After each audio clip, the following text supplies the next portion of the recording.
Ladies and gentlemen, welcome to a brand new episode of Chat. My name is Bryan Kearney. Delighted to be joined today by my good friend Neal Scarborough. Neal, how are you? How you doing, Brian? Thanks very much for having me on. Yeah, all good, man. I wanted to do something different for this episode as I've only really had touring artists for the first few episodes, so I wanted to get a different perspective. So obviously I'm well aware of what you do, but can you please just describe to the listeners or to the viewers exactly what you do? I'm one of the owners of Music First Agency. I'm a talent agent, music manager. We look after, for anybody that's not familiar with our roster, your Brian's on it, John O'Callaghan, Giuseppe Ottaviani, Craig Connolly, Factor B, Scott Project, Maria Healy, James Diamond, Schneider, Sean Tyus, Sid Van Riel, Key 4050. I hope I'm not leaving anybody out, am I? Did you say YO? Oh, YO, there we go. I knew I was going to forget somebody. I think that was the last one, yeah. So, obviously, you've been through pretty much the same thing as me over the past 12 months. So, obviously, the first thing that I usually ask each guest on the show is how you found the past 12 months. Well, I'm not gonna lie. It's been the worst 12 months I've experienced, probably in my professional career and my personal life. For the fact that it was such a big amount of upheaval so quickly is the only way I could describe it. I'll always remember it was the start of March, start of March last year. And I always remember it was a Monday morning, and myself and Emma, my wife Emma, works in the agency with us. So we got a bit of bad news on that Monday morning, nothing COVID related. It was just kind of more bad news got to do with the agency. And I always remember it kind of took me and Emma back a bit that morning. But then, as the day went on, we knew about COVID-19 and we knew kind of what was happening in Asia. And, we didn't really think that it was going to affect us. Giuseppe had a show the week before this was all happening, and there was some uncertainty as to whether he'd be able to travel as there was issues with Italy, but it still wasn't really on our radar. But that week then, a couple of shows got cancelled on the Monday, which were on the eastern side of the world. But then it just absolutely snowballed that week, where pretty much everything was getting cancelled. And then I think it was maybe about a week later, a few days before Paddy's Day, I can't remember the exact date, we were in lockdown. Yeah. And it's just not, things haven't been the same since. That's the only way I could to describe it. It's just, it's been a massive change the last 12 months in how I work, how Music First would do business. It's been crazy, but I like to think it's getting a little bit better now. I would like to think that. And how would you describe your mental health? The level of your mental health over the past 12 months, have you found it really difficult to deal with, and how is it at the moment? Do you feel like I'm sorry, I'm probably asking you too many questions. No, it's fine. But I'll just start with how have you found dealing with your mental health over the past year? Well, look, I'm not going to lie. As I said, that ties in with saying it's been the worst year of my my personal life too. For those people that know me would know, I live and breathe what I do. It's a massive part of my life. My wife works for the company. My whole life is intertwined with my professional career. So, for that to be taken away. Well, first of all, we said, for those that don't know the history of Music First, we set up Music First, I think it was 6 years ago now.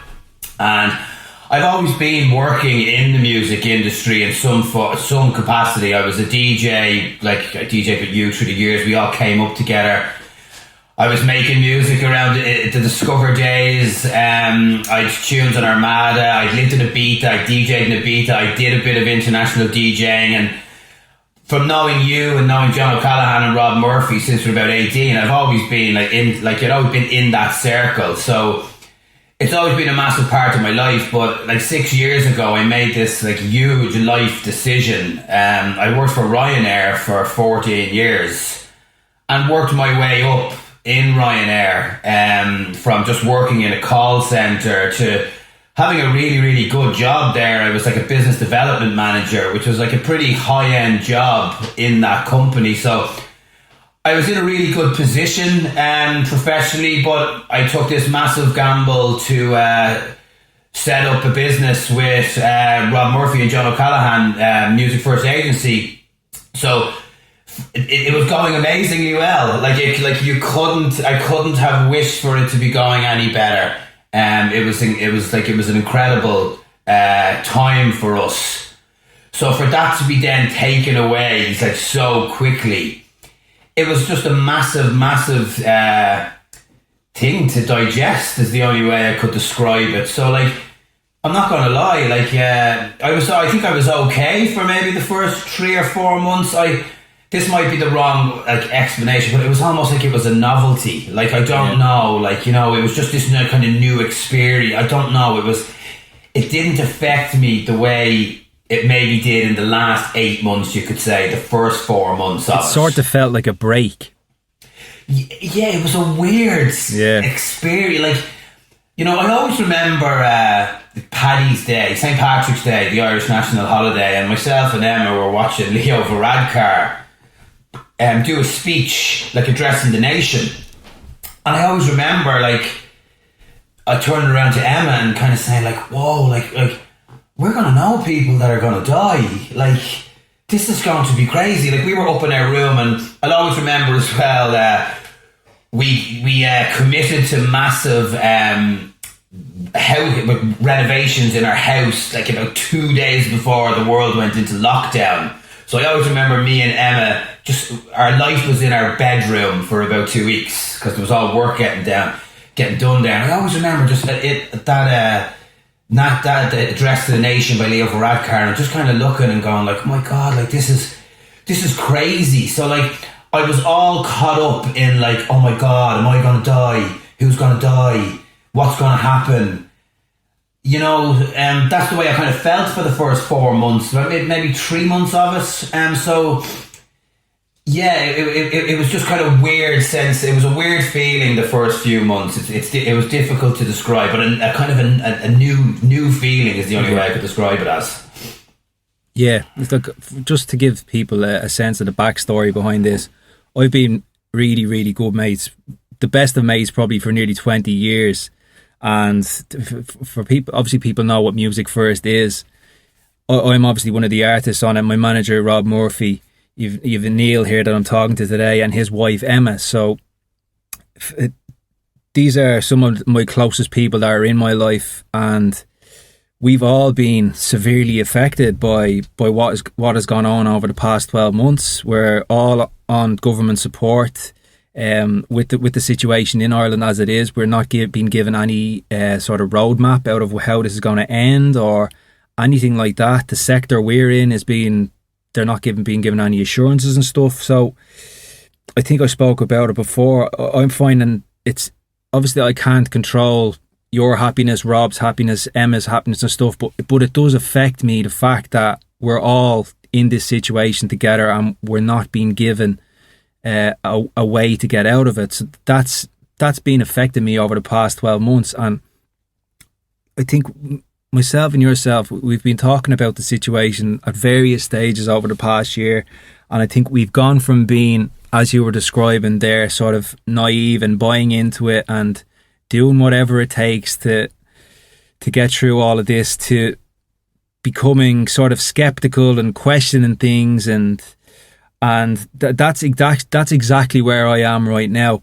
On the day that we're recording this now, we're basically being told that these level 5 restrictions are going to last up until the middle of June, whereas our friends in the UK, people that we know, have been given a roadmap, and June 21st is the day that they're being told that everything will be back to normal. So it's really I'm fucking angry, man, with life at the moment, and I'm sure you're exactly the same. I feel like there's so much fucking bullshit being said about this whole situation. I'm sick of all of it. I think there's so much smoke and mirrors. There's so much blame being put onto the public. The government are unbelievably, they're actually inept at most of the stuff they do, but what they're really, really good at is the spin that they put on things. I was looking at a thing the other day that showed on Sunday they vaccinated 300 people in this country. But then they start saying this week that it's the fault of people between the ages of 18 to 44 that the case numbers are going up because we're mingling with more people. It's nothing got to do with their flawed policies or anything like that. So I know we've spoken about it a lot over the last year, all of this type of stuff, and I think you're sort of in the same, you're just pissed off, and you're the same as me. You're a critical thinker. You're not buying into this narrative from the mainstream media. You're as annoyed as me by how it is portrayed in the media. Obviously we're not medical experts or stuff like that, but we're adults, we're grown men, we know what's right and wrong, we're able to see things and question things. So I'd like to speak to you about what has been the most frustrating thing for you over the past year with all of this. Okay, well, first of all, like, I want to be absolutely categorically clear here right now. Like, I am not a COVID denier. COVID-19 is absolutely real. Like, there's a virus out there. People can get sick from it. People can die from it. Like, so, like, I just want to be absolutely clear on that. I think I might have went off on a bit of a tangent in the last question they asked me, so I don't know if I explained myself very well, but when I was talking about the Leo Varadkar speech, I was that's where it was for the first 4 months. You know, like, scared, worried for my family, not really thinking about my business or my future. Like, I honestly really wasn't. The only really kind of concern I had there was that we committed a lot financially to renovations in our house, and I was a bit worried, like, where's the money going to come from over the next 12 months? But the overriding emotion was fear. Then as things progressed, you know, like, I think I forgot Cold Blue off the roster earlier on when I was naming the roster. Like, Cold Blue, another one. Sorry, Tobias. Yes, I'm really sorry, Tobias. Another one of my artists, but someone who I'm very, very close to personally. Very, very close to. He was kind of giving me some, I'm not too sure he's going to be happy with me saying this, but he was kind of giving me some information on it, you know, medical, scientific facts, you know, and I was kind of looking at this stuff and I'm like, I don't know, like, this is not, like, adding up here. To compared to what I'm looking at on the news or on the radio or some conversation with other people, and then I'm looking at this kind of stuff. And, you know, but I kind of wasn't getting on board with it. You know, I don't know. I was still kind of influenced by the mainstream and what's going on. But just as more and more stuff started kind of coming out, like, I was kind of seeing, this is all getting a bit sensational here. Like, you know, I'm not really kind of buying into this.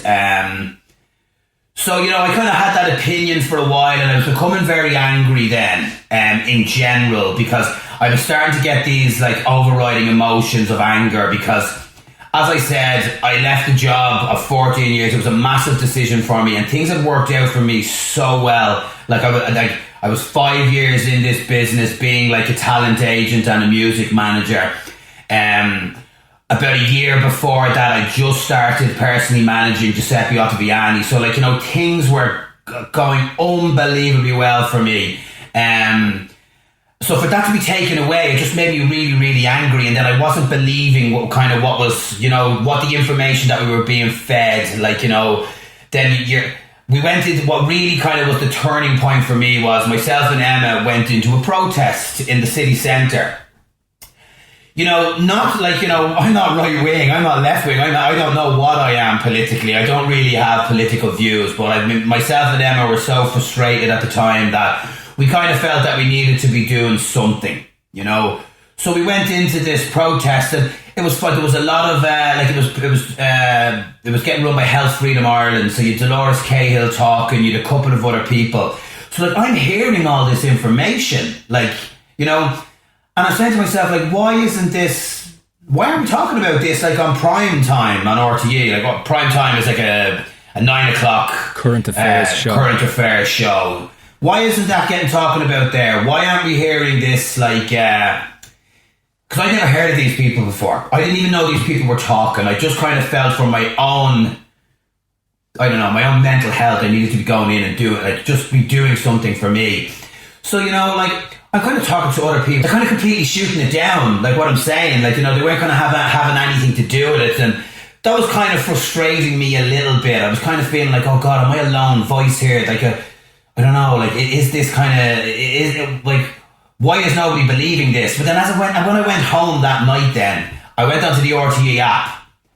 And the RTE, like, there was a couple of thousand people there. I have videos of it, like, you know, there was a good few thousand people there. You sent it to me, I remember. Yeah, we were talking during the day. I remember about that. You were one of the few people that was kind of where I was mentally at that stage in terms of what was going on. So I could really relate to where you were and vice versa.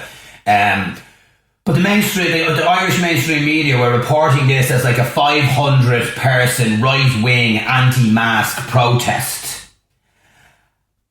Like that shook me to the core. This is the thing, man. This is the thing. If you have any opposing view or anything, if you question any of this, you're a right-wing fascist. Yeah. You're a right-wing fascist to question what is going on in your own country and the policies that are being taken out on every citizen in the country. It's ridiculous. Ridiculous. It's crazy.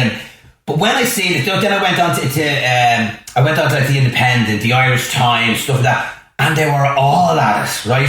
And there was an app that I used to look at all the time. I've deleted now. I wouldn't have anything to do with it. It's Toilet. Is the Journal.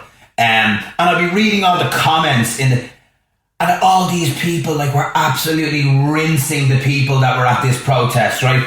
But none of them had a clue about what was going on there. They were only going on the information that was given to them by the mainstream media. So that's when it dawned on me. It was that day it dawned on me. People's opinions are based on the information that they're given by the mainstream media. Yeah, brainwashed. So like completely but it's not. I don't even know if it's brainwashed, Brian. It's just you're looking to these outlets because you trust them. You know, like up until that day, if Adam was on the 6 o'clock news and RTE or whatever that, I thought that was true. You know, that's just the way I was. And people would be like, you'd hear through the years this cliche. Don't believe everything you read in the papers. But you know what? Don't believe anything you read in the papers. But that was the turning point for me, right? And that's when I felt my mental health really started to kind of take a turn for the worse, because I felt that these people are looking to them people first of all because they trust them and they want this information. So they're looking to people in authority to be led in times of crisis. So the people in authority and the media are not giving the people the right information. Like they're giving them, like, you know, some of the information, but they're dressing it in a way that it's not right. Yeah. So you have all these people getting these like beliefs or perceptions based on the information that they're given, but that, you know, it's not necessarily the correct information. So maybe it was this kind of bubble that I was living in for like 5 or 6 years that I didn't really care what was going on in the world. Like, I barely read the news. I always remember about a year and a half into my job in Music First, and I was like, I'm not really, I used to put on the news, you know, and it was all this trouble around the world, or, you know, you're reading these like horrible, like graphic, horrible stories about murders or whatever. And I'm reading these just going like, why the fuck am I reading this? My life is so good right now. I don't need any of that crap. Like I was never watching the news or anything. So I was probably living in this bubble. And that day, that bubble got burst. And once it was burst, I was like, you know, I didn't know where to go for answers. Like, you know, there was about 5 or 6 people around me that kind of thought the way I did. But then, you know, when you're kind of trying to talk to other people about your opinions on something, like, we weren't on the same page, you know. And sometimes I kind of felt like, as people were looking at me saying like, oh, you're crazy, like, you don't know, like, you know, there's people dying out there, there's this and that. Yeah, no, like, I accept that there is people dying out there, but like, I don't want to sound heartless here, but people die all the time. Like You know, they do die all the time, and it got to the stage then where, like, you know, I was consuming so much information that wasn't mainstream media. Now, it wasn't conspiracy theory stuff or anything. I'm not a conspiracy theorist. That's a kind of word, that's a term now that's thrown around too loosely nowadays. Like, if sometimes I feel, especially the last 8 months, if you have an opinion that's against the mainstream, you're a conspiracy theorist. Yeah, tinfoil hat. That's one thing that I don't like, and it's one thing that concerns me now about going forward as a world population. Like, you know, there's a massive divide there. But I was like, you know, say for example, I'm looking at a lot of Ivor Cummins stuff. I'm looking at a lot of Dolores Cahill stuff. Now, Ivor Cummins is not a conspiracy theorist. It's like data-driven information. So like he's collating a load of data, putting it together and presenting it. That's not conspiracy theorists. No, and then what happens with him is he presents this information, and then he'll become a victim of a smear campaign by various other people, various other media outlets, and all stuff like that. It's the same with Dolores Cahill that you're talking about. I saw today in the news that she's after being removed as a lecturer from the college that she's in. Has she been removed now? Has she? Yeah. She works for UCD. Yeah, that's University College Dublin, like a really big college in Ireland. So sorry, just for anyone who's listening in, these are people who are actively questioning what is going on in Ireland at the moment with opposing, perfectly logical. These aren't crazy people. These are people who know exactly what they're talking about, and they're presenting information that isn't being reported in the mainstream media. And I've been exactly the same as yourself, Neal. I've just been... there's been times over the past year where I feel like I'm the only sane person left in the world. Maybe I'm open to this is the way I see it, Neal. I hope I'm wrong about all of this stuff. I hope that the governments have my best interest at heart, and all this is being done to protect us, to protect everyone, and so that everyone can stay safe and all that. But I'm not that naive. I've lived too long to understand that this is not how life works. Life is completely corrupt, and the stuff that's going on at the moment, it's very hard to take, because there's this complete myth going on that we're all in this together, and we're not in this together. It's fucking lies, man. There's 3 tiers of society in Ireland for people who are working. There's tier 1, which is like people who are involved in pharma, groceries, health tech. They're making more money now than they've ever made, and pharma is probably the biggest industry in Ireland. So they're loving what's going on at the moment. People being sick is how they make their money. They're not interested in healthcare. They're interested in sick care. They're interested in you being sick and profiting off that. Then there's tier 2, which is people who are working in the public sector, and they're not affected at all. So in fact, they're probably able to work from home. They have a bit more freedom. Some people are probably financially and mentally better off because of this COVID-19 situation. Yeah, absolutely. Yeah. Exactly. So they're able to work from home. They're probably happier in their lives, and they're not affected financially. They don't care. They're happy enough for things to go on as they want. And then there's people in tier 3 that include yourself, myself, Emma, Rob, all the people we work with, people in hospitality, people in aviation. And you were speaking before that you used to work for Ryanair, so maybe if you still work for Ryanair, you'd be in a similar situation. I would probably be a little bit worried for my job. Yes, I would, because I worked in business development, where if you wanted to go and fly with Ryanair, I was one of the people that you would talk to. I mean, would look at doing a deal. So there's no expansion in that sector right now. Yeah. So we're on government support, which is something that I've never been on before in my life in terms of my own self-worth. I remember I was speaking to you last year. I've never felt, that was probably one of the lowest moments I've ever felt in my entire life, when I felt completely worthless, that I was calling up the social welfare because my payment wasn't right and I had to try and get it sorted out, and they told me to do this and this and it still wasn't sorted out, and I just felt like, what's the point of this? Like, I feel my self-worth was at its lowest probably at that point, and you said to me that's not true, man. And obviously I remember that. Remember that. Obviously I was not in a great frame of mind at that time, but we have the most draconian restrictions out of every single country in Europe. We've had the most amount of days in lockdown out of every single country in Europe. And I saw there last week that we've the highest death toll per person. So that just shows you that what they're doing isn't working. They're making a balls of it, and we're the ones who get the blame. It's us who are moving around or calling into someone for a cup of tea that doesn't even fucking happen. We're the ones to blame. And we're the only country in Europe that construction isn't working. Construction is one of our biggest industries, and it's not fully open. What sense does that make, Neil? Like, where's the money going to come from to pay for all of this? Like this is the thing that hasn't been told yet. Who is going to pay for all this stuff moving forward? I don't know, man. Like, I'm sorry to interrupt you. I'm on a little bit of a rampage here, but like Ireland gets its money from other people. Like, are they the ones that are really in control of what's going on here? Are they being promised low interest loans to keep this going as the rich are getting richer and there's a transfer of wealth going on all over the world?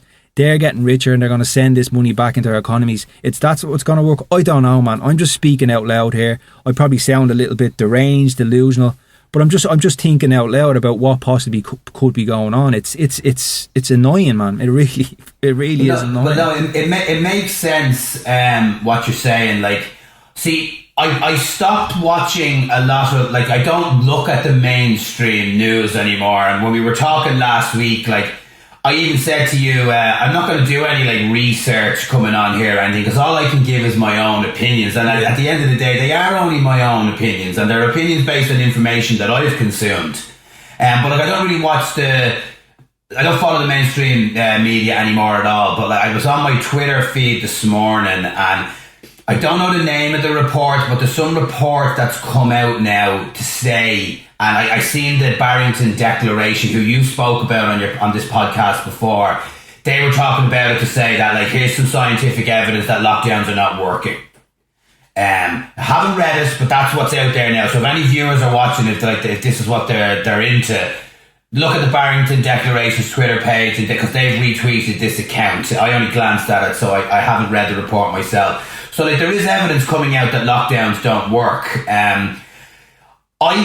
In Ireland anyway, I can only really speak for Ireland. I can't speak for. I follow a little bit of the UK news and I follow a little bit of the American news, but I wouldn't be educated enough to comment on it. But I totally get that we have to protect our health service. Like, Ireland's health service is a fucking disgrace. Yeah, it always has been. Now it really has. Yeah, and like I might be wrong on this, but I think we've got the second highest spend in Europe on healthcare. Now, you can fact check me on that one if you want and call me out on it, but that's what I think it is.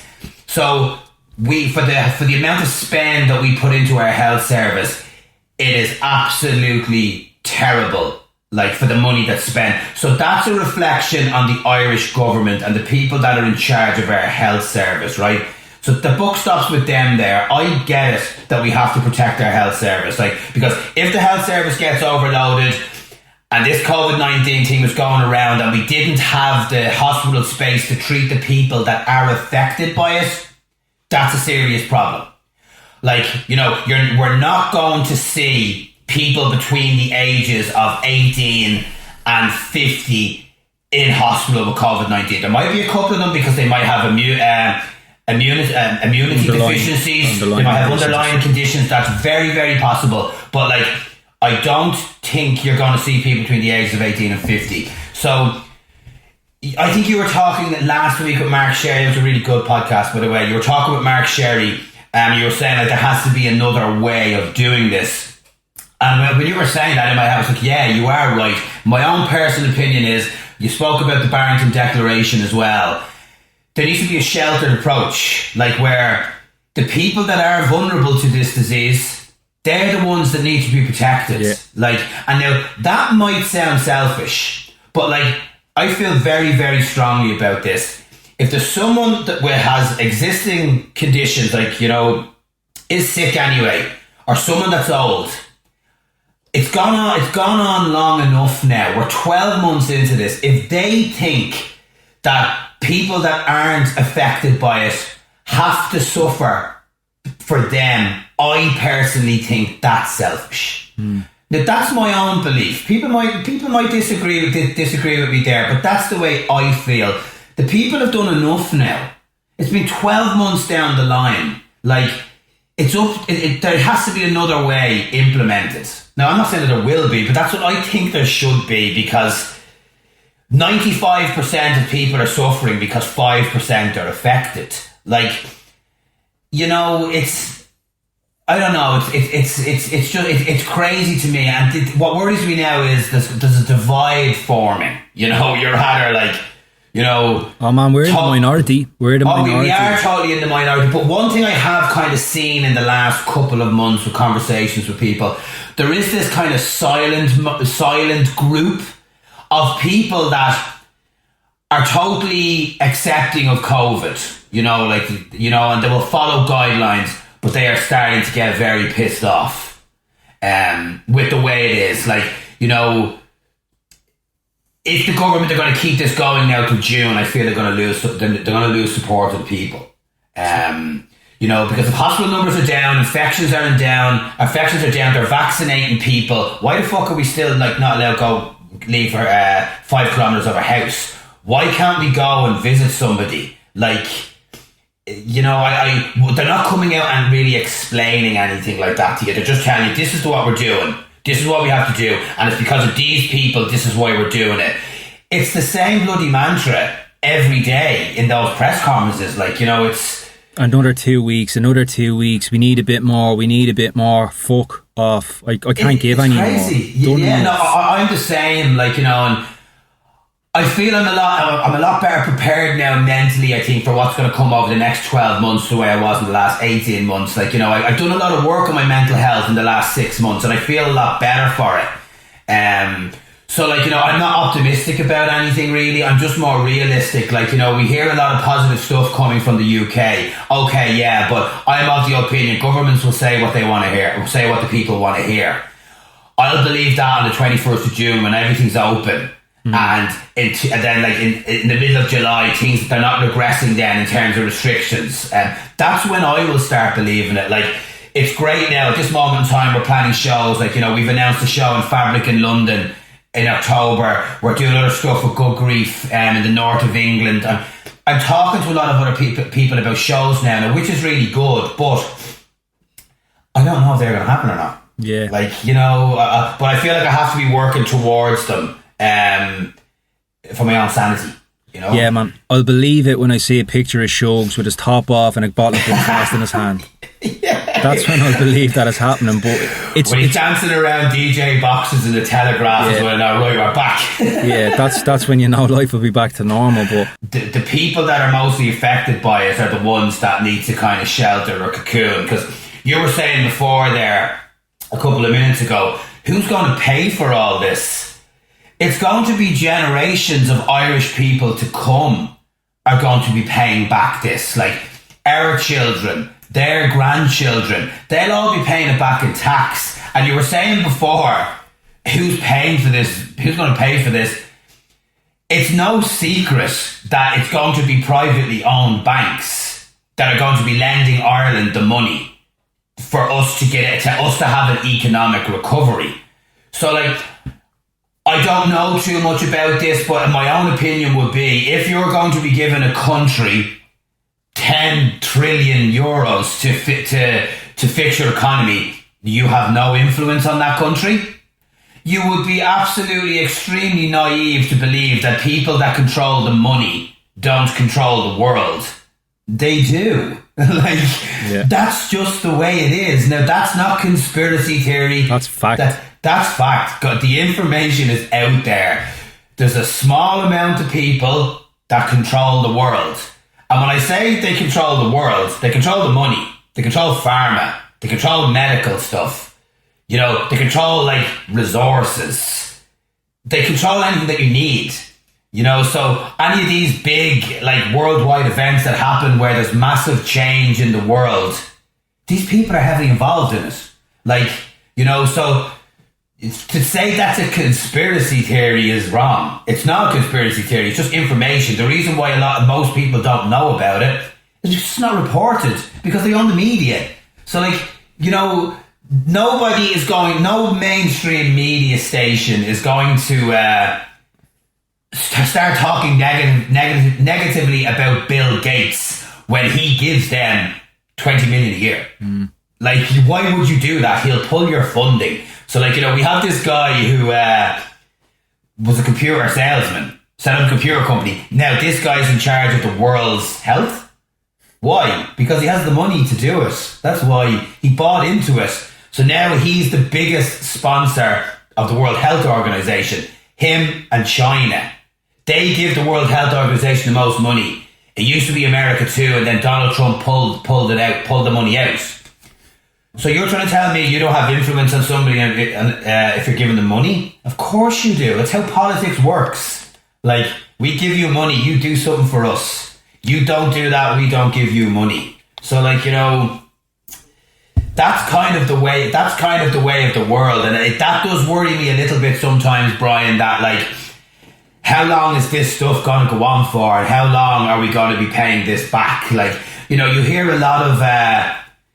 you hear a lot of talk about the Great Resets and stuff like that. Like, I don't look into that too much because I don't really have a lot of control on it. But the people that have all the money, they're the ones driving that agenda. And they're the ones driving the climate change agenda, all this type of stuff, because it's a way of implementing new policies for the world to abide by that benefits the small few. Yeah, and speaking about climate change and stuff, you look at what's one of the main industry that's affected at the moment and has been spoken about, carbon footprint and all that over the last year. Aviation. What industry isn't in operation at the moment? Aviation. Yeah, no, it's look, I want to put this out there, right? I could be talking shit and completely wrong about all of this stuff. This is just stuff that goes through my head and it could be a possibility. That's all. It probably isn't. That's fair enough. I fully accept that I could be completely wrong on all this stuff. It's just, from the very start about all this stuff, I just feel like there's so much shit going on. And the thing that annoys me, I'm walking around and I'm just looking at people and it just looks like Lemmings, man. Do you remember that game Lemmings where they used to walk to the edge of the cliff and they just fall off? It just feels like no people walking around outside wearing masks. Why? Yeah, you're in the open air. Why are you wearing a mask outside? It doesn't make any sense at all. See, this goes back to the censorship thing. Like, we don't really get many explanations as to why we have to wear masks. Show me the evidence that they do anything outside in the open air. But then, you have all these people coming on and giving you reasons why masks are not beneficial. They're censored. That information is debunked by fact checkers who, are the same people who control the media. So the people that are fact checking stuff are the same, the big media corporations. Neal, there was this famous I think she's a neuroscientist, and she did a big report explaining the dangers of masks and all that. And about 2 days later, there was a huge smear campaign against her. I can't remember her name, but basically she came out with this big report saying that they're doing so much damage. And I don't know, I don't wear a mask. I wear a snood, which is Me too. I'm exactly the same. I won't wear a mask because they make me feel ill when I wear them. When I wear them, I get a pain in my throat. I feel disgusting. At least with a snood, it's something I can just pull up and it's not a mask. I don't feel like I'm doing it through my own sort of free will. I don't feel like I'm doing it because I've been told to do it. That probably sounds stupid as well, but I'm being honest. This podcast is about being honest, and I'm going to speak honestly as much as I possibly can. That's the whole point of this podcast. So when anyone speaks out, it's a smear campaign against them, or they're ridiculed straight away. Yeah. Unless you toe the line of what you're being told. That's something, Brian, that really affected my mental health in the last 8 months. And it was something, I might be repeating myself now, it's something that I just found very hard to accept and digest, that you weren't getting the right information. Now, here's another example of that. Our friend Tommy Conway, Element One, for anybody listening, he's Element One, really good. He was in Timmy and Tommy. Timmy and Tommy as well, yeah, full tilt, exactly, yeah. Check him out. I don't know if his Facebook his personal Facebook page is private or not, but this was only about a month ago. He put up an article. I can't remember. It was about hydroxychloroquine, is what it was. Facebook came on and fact checked it to say it was wrong, but it was actually completely right. It was completely right. There was nothing wrong with what he said, and then Facebook fact checked it, said, no, that's completely wrong, X, Y, Z. They put a load of false information under his post, and then he had to go back on and debunk them with all this information. So this is what's going on, Neal. Yeah. I saw... Sorry, go on. Then you have people, right? You have people on Facebook. This is what really gets to me. And so it's one of the reasons, like, I really like social media. I want to be honest with you here. A big part of my business is based on social media, and I use it as a way of communicating with people. But this is something that's really driving me nuts at the moment. When someone sees that Facebook fact check debunking something that's true, they straight away believe Facebook, and that other person is a conspiracy theorist or is a lunatic, because they are trusting the information that Facebook is giving them. This is my issue here. So the people that are responsible are the media and the governments and the people that are giving out this wrong information, because they're influencing the views of the people. And then you have all these people then, like, you know, fighting with each other. Like, there's sometimes I think they must have nothing better to do. Fighting with each other on Facebook, and it just becomes really, really, really toxic. That worries me going forward. Like, is there going to be this massive divide in the population, or, you know, it's worrying, because it's a war of information right now. That's kind of what we're in, and it's the critical thinkers are the ones that are getting the hardest time. Like, you know, I've heard this saying before that, you know, you don't need to understand the world. You don't need a scientific mind. You don't need an academic mind. You need an open mind. Yeah. It's very, very true. Like, you have to question stuff. And this is what's going on social media now, Bryan. And it's crazy. And I saw this information as well a couple of months ago. The Irish government now are the biggest funders of media in Ireland. So, like, the Irish government are giving, like, RTE, TV, all these news outlets, millions and millions of euros every month to push an agenda. So, like, nobody on the news is going to say anything bad. Well, first of all, because their editor will say, no, you can't do that. And second of all, they'll lose their job. Thirdly, the funding would be pulled then if the powers in government weren't happy with the reporting that RTE were giving on a certain subject. They say, right, well, like, we're paying you to do that. Why aren't you doing it? So it's not like, you know, normal companies now just paying the national broadcaster to advertise their product. The government are going in now and are a substantial form of revenue for these outlets. So it's turned into a business model. Yeah. You know, so it's, I don't know, like, what's, like, you know, what do you think, where do you think we'll be in 6 months' time? I don't know. I don't think we'll be any much further than where we are at the moment, personally. Sometimes I feel we've given away our freedoms very, very easily and quickly based on information, you know, and sometimes I feel when a government will take these freedoms away, they don't give them back very easily. That's what I'm worried about. Like, I've had conversations with some people, and people are like, oh, don't be silly, Neal. Of course, when all this is over, like, everything will go back to normal. As you said, I hope that's true. I hope I'm wrong about everything that I'm saying here, and I'm completely off the mark. There'll be no one happier than me, but I find it very, very, right now, difficult to believe or to see. Like, you know, I was talking to Craig Connolly there about 2 weeks ago. Like, I don't really there was a period of time when, you know, all my conversations with my artists was about COVID-19 or what's going on in the world, and we kind of don't really, like, we don't even talk about it anymore. But when all the shows started coming back in the UK, and I was talking to Craig about some of the shows, I was saying to him, I'm just not sure, like, if this is all going to happen. But Craig said to me that the vibe over in the UK is that come the 21st of June, like, it's back to normal. I hope so. Like, but like, I don't know. I because of what's gone on in the last 12 months, I struggle to see if that's going to happen. See, Neal, it's probably got to do with where we're living at the moment in Ireland. The UK have been given a roadmap out of all this. And you look at like Florida and stuff. There was golf on there at the weekend. Spectators at it, loads of them.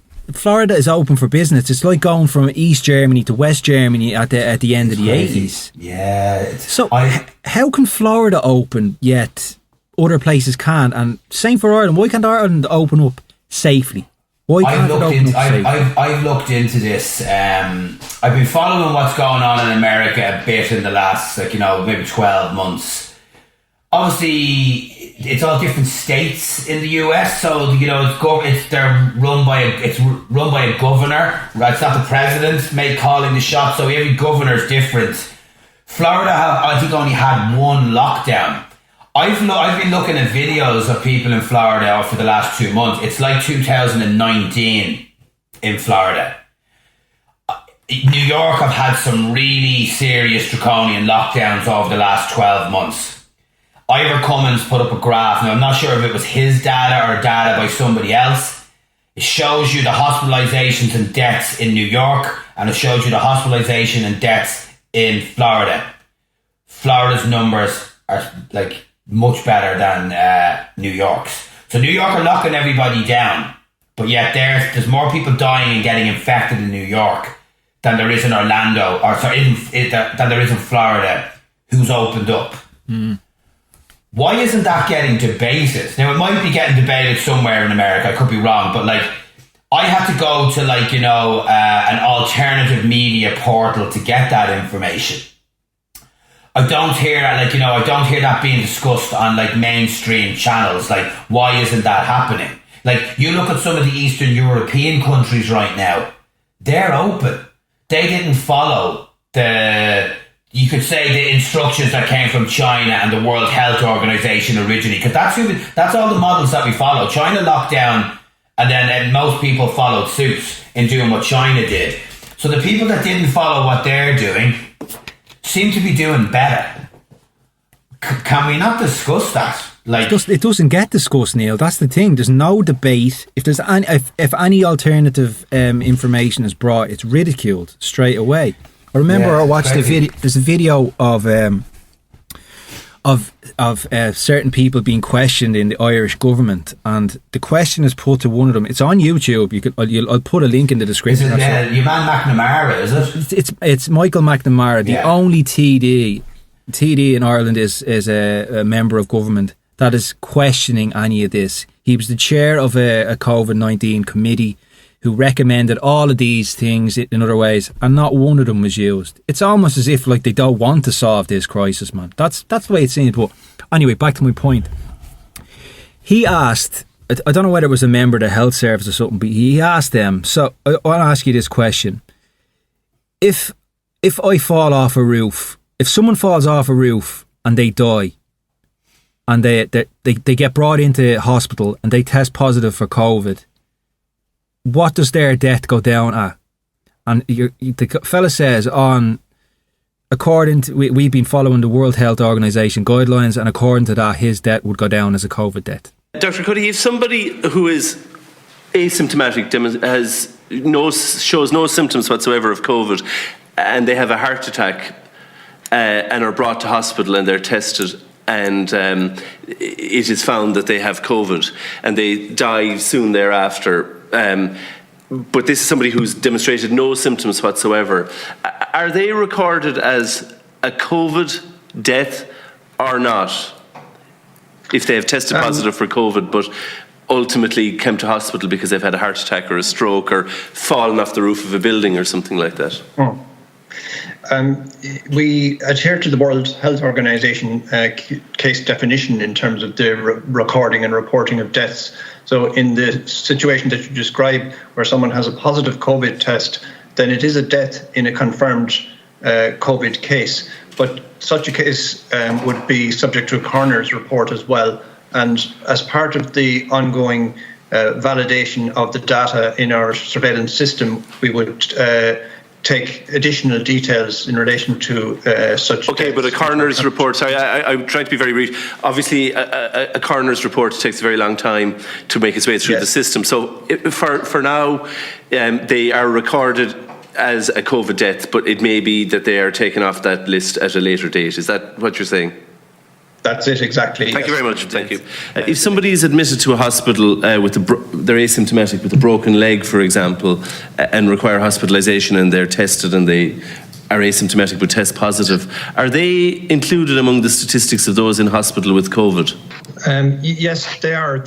If they have tested positive, then they're... Okay, so even though the reason they were admitted may not have been COVID, they may have been admitted with a broken leg or a heart attack or something unrelated to COVID, they are classified as being in hospital with COVID. They're included in the stats of those who are hospitalised with COVID at the moment. They are included in the surveillance statistics, yeah. Great, thank you. And they're the statistics that are relayed at the daily press conferences. Yeah, okay, thank you. And I'll just look it up here. Sorry to keep you waiting here, but this is a tweet that was put out last year by Leo Varadkar.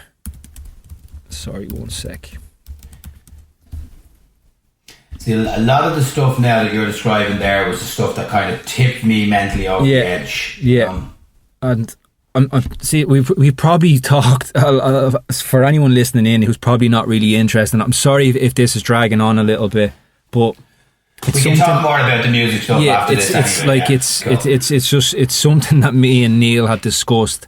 And I don't want this podcast just to be about music and all that. So I want to discuss stuff this stuff is affecting me, it's affecting Neal, and it's stuff that we're discussing, and it's probably stuff that people haven't heard, that their views are being skewed by hearing other stuff. So we just want you to hear some of the alternative stuff that we've seen. So for anyone listening, Leo Varadkar is the Taoiseach in Ireland, which is the second in command of the country. And this is what he said last year. He said, in Ireland, we counted all deaths in all settings, suspected cases, even when no lab test was done. So even when it wasn't proven. And we included people with underlying terminal illnesses who died with COVID, but not of it. So that's what he's publicly admitting on his Twitter. So if that's what he's publicly admitting to people, what are they not telling us, Neal? Yeah, that's what I'm thinking, man. I hear you, man. I know. Just touching on again, your man McNamara, Michael McNamara. Is it Michael McNamara's his name? Yeah. Yeah. He was in the Oireachtas again. Anybody doesn't know, the Oireachtas is just a kind of another place in government where they discuss all this type of stuff. And he was talking about the influence of the media on people during the COVID-19 pandemic in Ireland. And he highlighted examples of when the media lied. Yeah. So they're lying about him. He came out and spoke out about certain policies or stuff that they were doing. The media then tried to sully his name and attack him and made up a lie. So he stood up there in that Oireachtas or the Shannon or whatever it was and said that. The only portal that I think that I have seen where that content is on his Twitter and Facebook. Not one journalist had the backbone to pick up that story and report it. There's an Irish politician, probably the only Irish politician I rate, because I think he's asking the right questions. I wouldn't have a second of time for that. Just shows you how low that the level has become, Neal. A politician doing his job that he should be doing, and we're praising him. This is what it's come to. This is how insane the world has come. There's a quote in the film Men in Black. It's a person is smart and people are stupid, and that's like, have you ever seen people getting onto a Ryanair flight? Have you ever seen so many grown up people show so much confusion in all your life? Yeah, it's gosh. What happens to people? We spend years on planes, you know. Like I swear to God, this I heard someone say this on a plane. I heard someone get on the plane at the front, show the girl her ticket, and say, "I thought row 31 would be up the front." I swear to God, I heard that. Oh, see, like there you go. Like people are very, very easily influenced. Probably coming back to more along the lines of them, like what have been the things that have helped you cope over the past year with dealing with all of this? Like, it's been tough. Well, first of all, obviously the support of my wife, like, who's absolutely unbelievable. My friends around me, people that I could relate to, like I had really good conversations with yourself, really good conversations with other close friends. But it's probably working that's kept me sane. I since this has happened, I've completely changed the way I work now and how I earn money. Like before, how could I put it? Like I was always kind of involved. I was always involved in the management and creative stuff, but the kind of revenue was like was really driven by shows. So when shows dried up, I kind of thought to myself, okay, well, maybe I'm gonna have 6 months off, because nobody's kind of gonna really want to do anything. But I think it was maybe around the middle of April. I had conversations with Giuseppe and conversations with Craig, and they really, really wanted to kind of keep pushing and keep going, and they wanted me to continue working with them. So that kind of, I was like, well, that's grand, and I have something, I'm going to stay in the game, and I also can keep my brain ticking over, thinking up creative ideas and working with the guys on creative ideas. So that's ultimately what's got me through, knowing that I still had people around me that understood me and believed in me, still wanted me to work with them, and we've just kind of gone from strength to strength since then. So if we're lucky enough for like the world to get back to normal, I would definitely feel I'm a more rounded professional than I was before. Like I understand a lot more about generating revenue outside of shows now. Like, all licensing, publishing, like royalties. We worked on the masterclass together with Giuseppe, which was like unbelievable. Like, so there's all this type of stuff now that I've learned and skills that I've picked up that when things do come back, I wouldn't just class myself now as a booking agent. I would just be an all-round music manager who works on people's bookings, but also is heavily involved in the creative side of things with Craig and Giuseppe. So that's kind of what's got me through it. And talking, like that's one thing I cannot stress enough to anybody out there who's feeling low or thinks they're in a dark place. You have to talk. The only way you're going to feel better about anything is talking to people that you can say, that they love you, they have your best interests at heart, and tell them how you're feeling. That's the one thing I'd say to anybody. And focusing on positives, Brian, that's a key thing. I always feel that positivity breeds positivity. If you have yourself in a place where it's just negative all the time, things are going to be negative.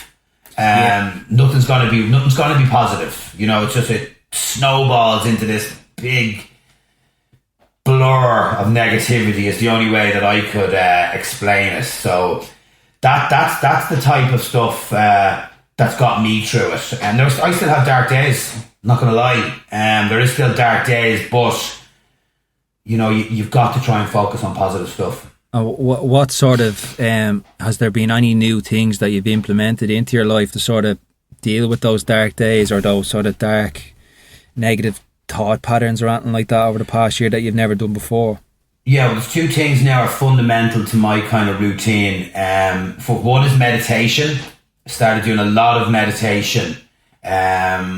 Probably around November. I always remember like Emma saying to me that your humours, because I was like, it just wasn't right in the head. It's the only way I can describe it. Your humours are dictating the energy in the house, and I didn't feel too good hearing that. So I started funny enough, Emma was always kind of saying it to me about meditating, and I was kind of just not for me. And then I was talking to Tommy Conway about it, and who kind of, would have the same kind of views as what we would have. he told me about meditation too and said it really helped him. So I just started doing it, and I downloaded the Balance app. It's an app for iOS.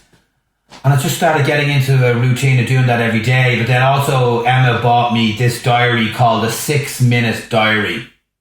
That has been a godsend to me. It's just a diary, like a positive thought diary, where 3 minutes in the morning, you write down some thought. They ask you some questions. The book asks you some questions, you write them down. 3 minutes in the evening, you ask you different questions, you write them down. You get to the end of the week, there's like a habit tracker there. Then they ask you questions based on maybe the week.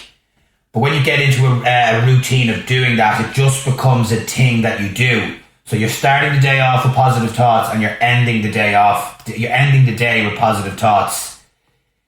It's a simple thing, but it really, really works. So it's almost that's stuff like I'd recommend. Yeah, it's almost like a form of CBT, which would be cognitive behavioral therapy, where you're you're changing the sort of questions that you're asking yourself, because that's all thinking really is. It's you're asking questions and then you're answering them in your own head. So if you're asking a better question, you're going to get a better answer, and you're going to sort of feel better about yourself, and you're sort of going to deal with your days better. So the type of stuff you were speaking about there with the journal and stuff, that's similar to what I was sort of recommending in the bonus podcast I did on the negativity bias and the inner critic, where like at the end of the day, you're writing down things you're grateful for, and you're writing down everything that you did, and then when you actually see it on a bit of paper, you're going to see that you actually did a lot more than you actually thought. So then you're going to have a better sense of self-worth and feel better about things you've done through the day and all that type of thing. So it's really important, especially now with so much negativity, all that shit going around, that you focus on that sort of type of stuff to improve your overall well-being and how you're feeling on a day-to-day basis. So I think what you said, it's really beneficial to you. Yeah. Oh, absolutely. And I never really gave mental health much credence until 8 months ago. I would have always classed myself as like a happy-go-lucky guy, full of energy. You hear him before you see him. He's always the loudest in the room, like always laughing, always trying to make other people laugh, always trying to cheer other people up, interested in what other people are doing, to someone that just was the complete opposite of that. You know, I always remember it's kind of the end of November is when I kind of really, really hit low points. But you just have to work on yourself. So I am very interested in mental health going forward, which I kind of class as a positive thing to come out of this pandemic for me. And one thing I really do like as well, I see a lot of people on my social media timelines, like, you know, doing meditating, doing morning swims, you know, just doing, what would be the word, self-help stuff, mental awareness stuff. I see a lot of it from a lot of different people. That's something I'm really happy about what's happening now. As someone that's kind of experienced a dark time and to kind of come through it. Now, I could have dark times again, but at least I know how to handle it. Yeah, I'm sure I will. At least I know how to handle them now. So I'm really happy to see other people doing the same stuff. So sometimes I kind of look at that and say to myself, I wonder were they going through, you know, were they feeling like I was feeling, or they must have been to be kind of doing all this stuff now, because you can only make yourself feel better first and foremost. Like, you can get all the advice off other people in the world, you know, you can ask other people what to do, but like it has to come from within first. Once it comes from within, I think you're always on the right road then. Everything that you experience is happening in here. Everything. Like, nothing that happens outside, it's all in here. And I'll give you a little example. Just close your eyes. And anyone listening in, right? So picture yourself in a classroom. Say you're back in school, right? So I'm standing here, and I'm standing in front of the blackboard in the class, and I take my nails and I drag them down the blackboard. Now, can you hear that noise? Can you feel? Yeah. I nearly pinched a little bit. There you go. That proves it, man. Your mind cannot tell the difference between something you imagine and something that's actually happening in your real life. So that's the thing. You experience everything you experience you experience everything in here. Like, so you need to take ownership of how the information you're taking in. Like, we've spoken a lot about COVID and its effect on us, but for yourself and myself, we realise that's something that we need to keep an eye on, because we can't change the world, man. We can only change our own world and what's going on in our own lives on a day-to-day basis. So we have to sort of limit all that stuff and focus on what we can do and things like that. And like, I've a lot of experience. Like, I know last year was the first time that you've probably ever experienced having a really bad level of mental health, and it was it's probably really scary to sort of experience that for the first time, because I nearly have a fucking PhD in dealing with mental health stuff at this stage, man. Like, it's 12 years, 11, 12 years I've had bouts of chronic anxiety and stuff, and I think you were one of the first person that I ever spoke about having it. This would have been 10 or 11 years ago. Yeah, I always remember those conversations. Yeah, but in a way, it was probably just my own. It was my inner self it's that my true self. That's the thing that when you're doing your meditation and you're going to that quiet place and you hear that quiet voice in your head, that was probably just that voice speaking to me, saying that the way you're living your life at the moment isn't working, you need to change it. And it brought me on a different path in life with looking after myself, taking care of my health and all that type of stuff. And I think a lot of it had to do with, because at that time I'd finished doing my normal job and I moved into doing music full time. So I was responsible for everything in my life. I was responsible for my health, everything, and I was responsible for my income, and it was a scary thing, man. Like, I was relying on myself in order to survive, you know. So it was difficult, but I adapted, I learned, I kept on learning, and that's what I've done over the past 10, 11 years. Like this, like, I do sort of believe that things happen for a reason, and as challenging as the moments that I've had, life is a series of moments. Like, things change from moment to moment to moment. Like, there'll be phases where you feel down, there'll be phases where you feel up, but it's in constant flux.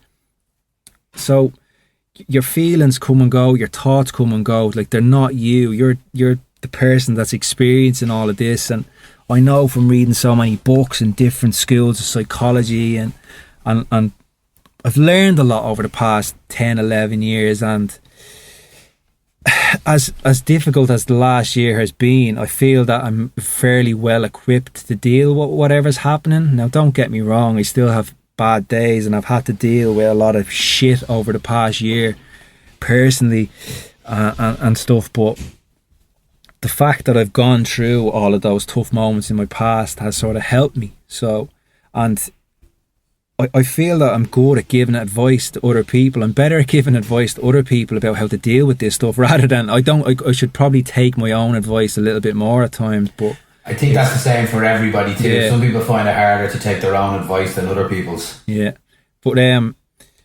we're talking about dark moments, and one of our darkest moments would have been in Paris.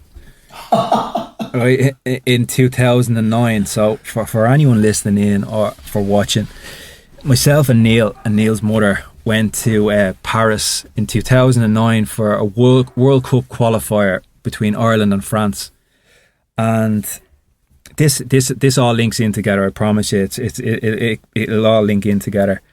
So we travelled to Paris to see Ireland play against France, and we had a bit of a wild day during the day in Paris, Neal. I think you were telling me that I was getting sick at the bottom of the Eiffel Tower. I'll take that vision to the grave with me. Like, I'm not going to lie, Bryan getting sick under the Eiffel Tower. Hammered, absolutely hammered, having the time of my life. But for anyone that wasn't aware of this game, during this game, it was when Thierry Henry handled the ball twice, and Ireland got knocked out of the World Cup, and there was a huge sense of injustice, and Neil, I think you'll remember walking out of the stadium, because this was before like we had iPhones or anything like that. Yeah. We didn't really know, and there was no screens in the stadium that showed us what happened. That's right. And we'd no idea what was going on. But we were getting texts in to tell us what was happening, and the injustice and the anger that we felt. And it probably ties into the last year we feel as a sense of injustice and anger. So we're going through the same shit again, man. It's the Thierry Henry effect, basically. The Henry effect, that's brilliant. Yeah. So remember, we were walking around Paris. We had to sleep rough at the bus station to get the bus back, and then we got the bus. We got back to the airport the next morning. All over the papers, the hand of frog. Bit racist, but I don't think you get away with saying that in the paper now. But No, I don't know. the picture of him handling the ball twice, and it was horrible. So this is where I'm going to link the story in. I was watching Monday Night Football the other night, and Thierry Henry was a guest on the show. And Adele is well aware of my feelings toward Thierry Henry, the effect that night had on me. And I always remember, do you remember that fucking song, I've Got a Feeling, that David Guetta song? Yep. That came on. Black Eyed Peas, I think, wasn't it? Every time that song comes on the radio, I turn it off straight away. And at my wedding, that was a song that I told the band they were not to fucking play. I swear to God, I would have jumped up on stage and pulled out their equipment if they played it. That's how strongly I feel about that song. But Thierry Henry was on Monday Night Football the other night, and Adele asked me, do I still hate him? And I was there, I don't really know, no. And he started talking, and he was describing his experience. He's a manager over in Canada at the moment, and he's been in quarantine for something like, because he was travelling to play the games. He spent something like 150 days in his hotel room within the past year. And then he started talking about how he really struggled with it, because he was being left alone with his own thoughts, and it's a dangerous place to be. And she asked me, did I feel anything bad towards him beforehand? I actually felt really sorry for him when he said things like that, because then I got to see the human side of someone that I really was, I'd anger towards, and I actually felt sorry for him.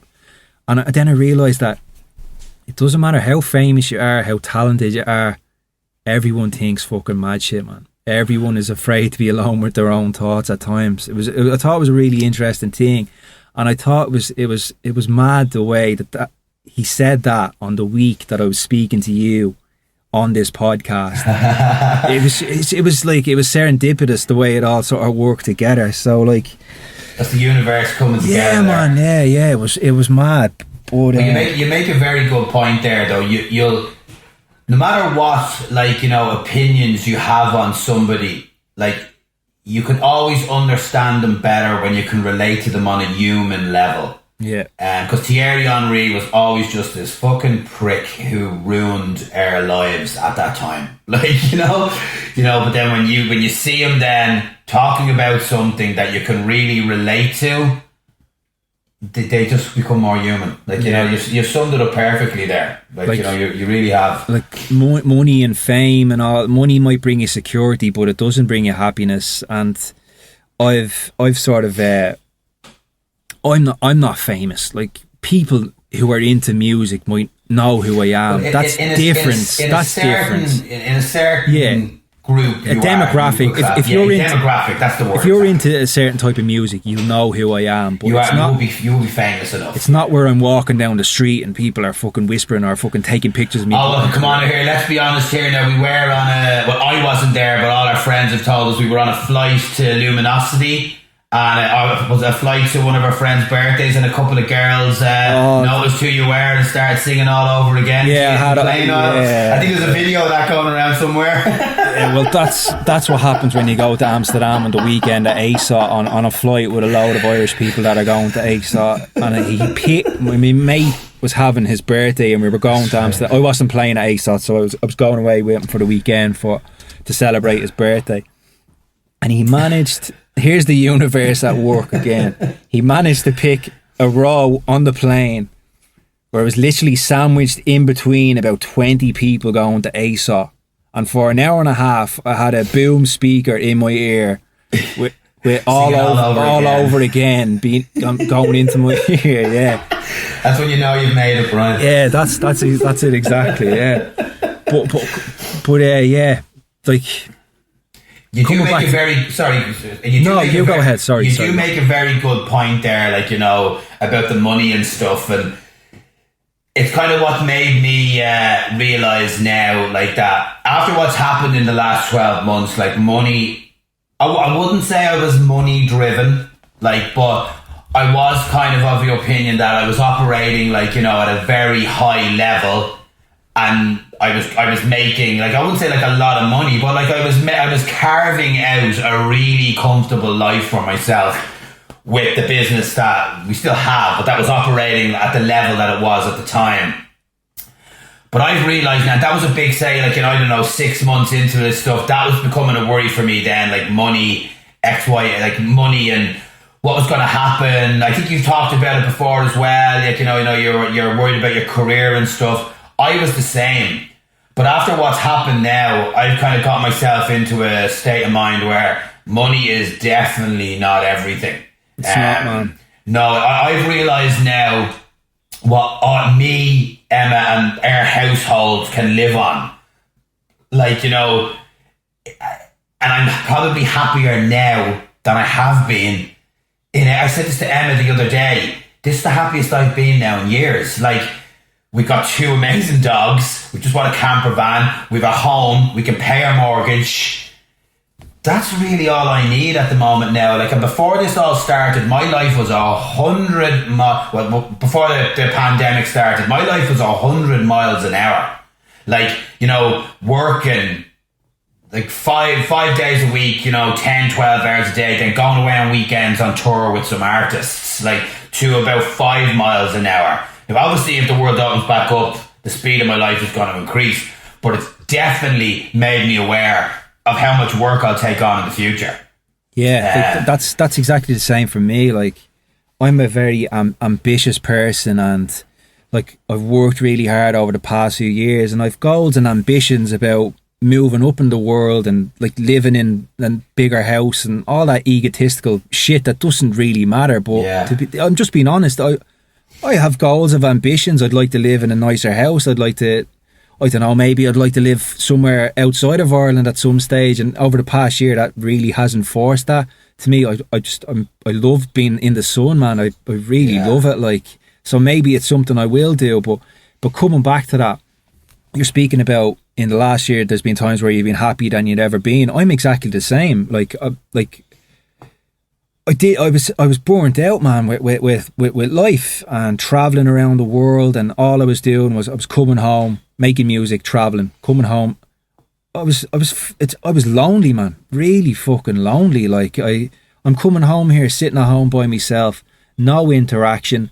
And I remember I was here one day after coming back, and it was probably a Wednesday afternoon, and the weather was really good, and I'm sitting out the back chilling out, but I'm just sitting there by myself, and I'm just thinking, like, I've a successful job, I'm doing well in life, but I feel like there's more to life than this, like, than sitting on my own, like, doing nothing. And like, don't underestimate the impact that being around other people and having a laugh, and like, I think you're happiest in life when you forget yourself, when you're not aware, when you're sort of in the zone and you're just talking to people, and you're not thinking about yourself. You're talking with people, and you're living your life. And like, I just felt like I was just living in my own head all the time with no one to talk to, because Adele was going into work, so I'm here all day by myself.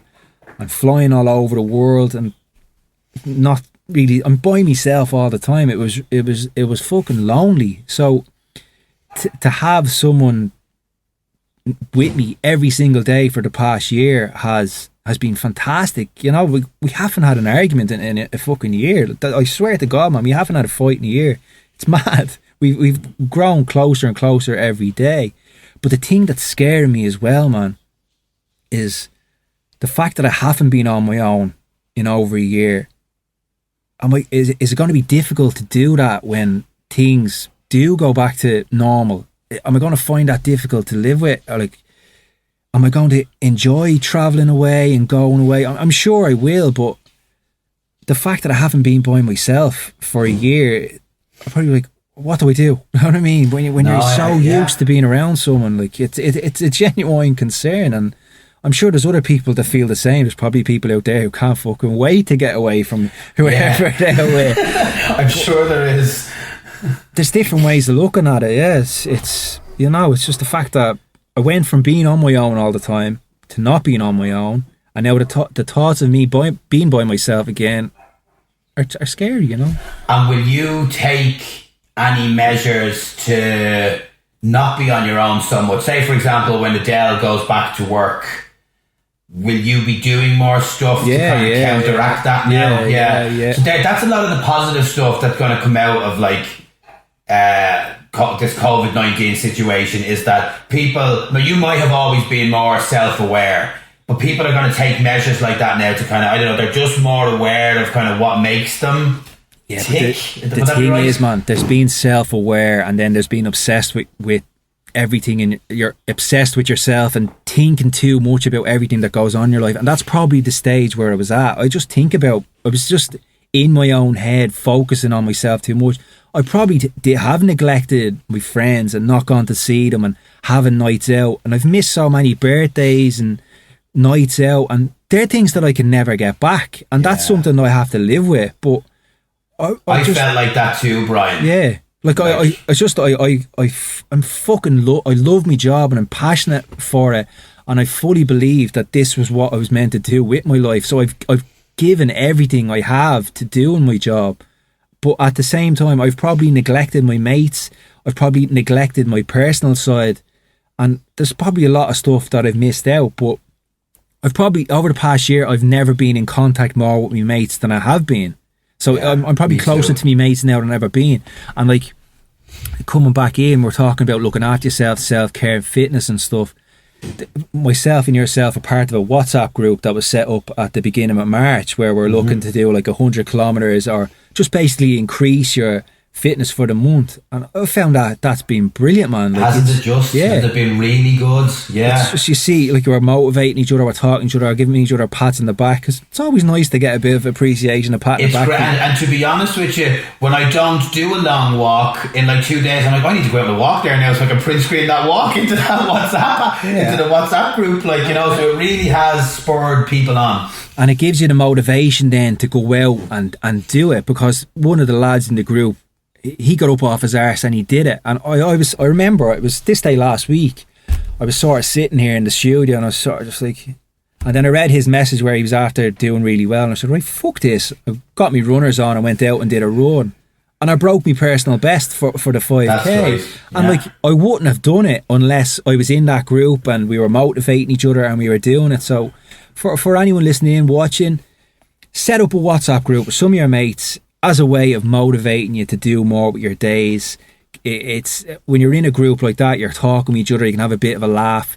You're developing more of a bond with your friends. It's nothing bad can come from it. So it's been really, really, really cool, and I think it's something we should keep going for as long as we're locked down. It's just sorry, go ahead. But that's one thing that I want to do. A lot of the kind of really good habits that I've picked up in the last 6 months, I'm going to absolutely make sure I keep them going through my life, because they definitely make me feel better.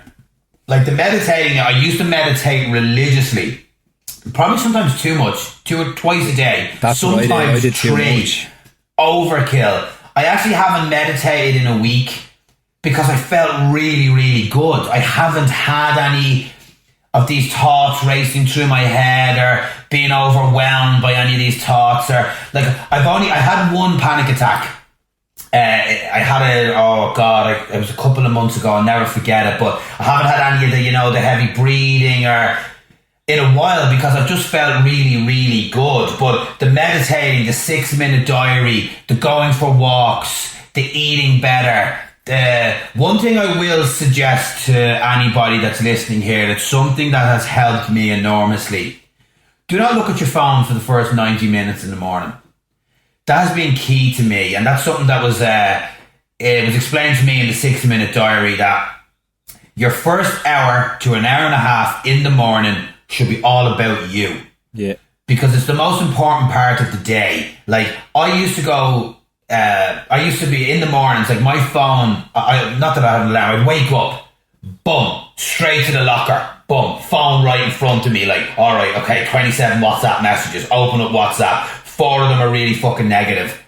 Mushroom cloud straight away. I haven't even got out of bed and like, oh my god, my day's going to be so shit today because there's a problem with this promoter, there's a problem with this gig, there's an artist looking for this. So I hadn't even got out of bed and my heart was beating fast. You know, you need to eradicate all that. Don't start your work until you're absolutely ready to start your work. No matter what you're doing, go for a walk, spend time with a person that you love. Walk your dog if you have one. Just do something that really makes you happy. Because when you do that every morning, you'll be surprised at how better your days are. Like, yeah, it's crazy. That's what I do at night time. At 9 o'clock at night, I turn my notifications off on WhatsApp and I don't go near my phone. And that's still the next morning. And it just means that when you say, the only reason I'd use my phone in the morning would just be to sync my Fitbit, just to see my sleep and that. And that's really beneficial. And what you're saying is exactly right as well. And what I've done a couple of times in the past few weeks, specifically on a Sunday, is I just don't go on my phone. I just leave it in the room and I don't go on it, man. And it's liberating. It really is. It does wonders for your head, and it just really shows you you're just taking in this information all the time. And when you just give your brain a little bit of a break, your body is absolutely loving it. So just give it a go. Even like if you don't want to do it for the whole day, or if you're waiting for a phone call or something, do it for an hour, do it for 2 hours, do it for 3 hours, and just take a break from it. Like, just maybe even if you're just chilling out, just don't go near your phone and just watch a film with someone and be completely present and just watch the film, not be on your phone and doing the two of them. But it's you're giving yourself a break. And like, phones are great. They're especially now for keeping in contact with people and all that type of thing. But it's nice to take a break as well. And especially in the last couple of days, man, the weather in Ireland has actually been really good. And a little bit of colour on my face, a little bit. You're looking a bit sun-kissed there, I must say. Right. And as soon as we finish this podcast, I'll be straight out with me top out the back garden. But yeah, no, but like, what I've been doing is I've just been reading a book, out in the back garden reading a book, and it's so relaxing, man. It's so good. Like, and it's a habit, Brian, that people need to get themselves into. It doesn't happen easy. Yeah. Like if you're used to being on your phone all the time, or being plugged into something, when you take that step away, at the start it's difficult. It's like going cold turkey, or it's like a withdrawal. It is. Yeah, well, again, we won't go into it because you've talked about it a lot of times in this podcast. It's that social dilemma, but like your phone is made to make you addicted to it. Like, that's what it's there for. The colours, they know the how to release those dopamines in your body to make you look at your phone. So it is kind of an addiction. So when you break away from your phone, you don't feel right. Like, you're like, oh, where's this extension of my life? It's not in my hand anymore. Like, I need to do something here. So it does take a couple of days to kind of get used to it. But once you get used to it and you see the benefits, you'll start to feel the benefits. There'll be no going back. Like, an example over here is now, like, there is lovely weather here today. I'm going away now for the weekend. As soon as I kind of log off this podcast, I have a little bit more work to do. We're going to pack up that camper van and we are gone. I am zoning out for 2 days. Like, I'll probably turn I'll be having my phone because I might be taking photos, or I might record a walk that we do. But like, I will not be looking at social media. I will not be looking at email. I'm off the map. I have a full week's work ahead of me next week because it's been St. Patrick's week this week. So I probably only worked about 30% of what I would usually work in a working week now. when I come back into the office on Monday morning, I'm going to be doing cartwheels coming into this office because I'm going to be so excited to work because I haven't worked properly. But I will not feel like that if I was like on my phone all weekend or chatting trance or something. You need to have that break in order to recharge your batteries to get you operating at 100%. You know, but them detoxes are great. Yeah. Coming back to the thing you were saying about the panic attack that you experienced, could you sort of describe the sensations or what you actually went through when it happened? I got into bed and like everything just got like everything was really dark, like really, really, really dark. And one of my dogs, Drogo, two pugs, Tyrion and Drogo. Drogo was in the bed with me. And I couldn't find my phone. Like, you know, I'm really doing like, you know, what's it called? Snow stars in the bed. Like, where's my Snow phone? Angel. Snow Angel. And I couldn't find it. So like, it wasn't anything that kind of brought, like, I don't know whether it was just the darkness in the room that brought it on. But like, I couldn't, how can I describe it? Like, first of all, no matter, everything was getting darker and darker and darker and darker and darker and darker. Like, I was like as if I felt like I was going blind.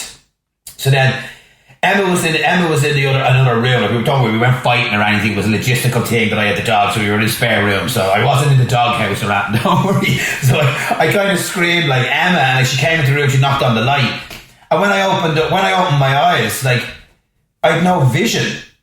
Like, it was all blurred. I looked at my hands was all thing, and I said, like, I think I'm having like a panic attack. I was like, oh, it'll be okay, like, sit down. Like, so I just sat down on the bed. And, you know, she just kind of put her arm around me, let me know I was okay. And things just started to come back to me. But, like, I think it was because I was so overwhelmed by everything anyway. Emma said to me, like, you know, when things were really bad, like, if one thing went wrong with you, 25 things were wrong. Like, everything that was going wrong the week before. So I felt like because this really situation was happening that I didn't like, I just couldn't handle it. And, like, it was the only time in my life I've ever kind of said to somebody, I think we might need to ring an ambulance. Like, I don't feel well. Like, but then, like, you know, I lied back down in bed. Emma brought the two dogs in. She lied down beside me. Couldn't sleep for about 4 hours after it. Like, you know, it was just crazy. But it wasn't any one overriding emotion that made me feel like that. It was just, it happened. And like, it was crazy. This is the first time I've ever spoken about this, to be honest with you. It was crazy. But it's never happened again since. I also have this strategy that I got from meditating. I think it's called the 7-4-8 breathing technique. Yeah. Breathe in, hold it, and then breathe in for 7 seconds, hold for breathe in for 4, breathe in for 4, hold for 7, and let go for 8. It's incredible. Like, and actually, before we came onto this, I'd done it. Not saying I was nervous, but you know when you kind of go into a situation where you're probably not 100% comfortable with. I'd done that breathing for about 2 minutes, and I swear to God, I couldn't wait to come on here and talk then. Because in my head, I was just thinking, just relax now. Like, you're only talking to Bryan, everything will be fine. And like, here I am now, like, smiling, talking to you. So like, it really, really, really works. It's the 4-7-8 breathing technique. So that's something now that if I ever even felt remotely, I don't really get that anxious anymore. I was like, it was more, I was getting angry. Like, same. Angry. I experience moments where I'm a little bit anxious, but not nowhere near the same levels as I used to. Me too. I've got ways of going. Like, the job that we're in brings incredibly stressful situations. I'm sure sometimes it's more stressful for the manager than it is for the artist. The artist going up there playing at a show, a manager then is making sure that everything else is kind of in sync at the time. So I've always kind of felt I've always been really, really good at handling like stress situations. So when all this came about, it was more dealing with emotions and thoughts rather than energy, if that makes sense. Yeah.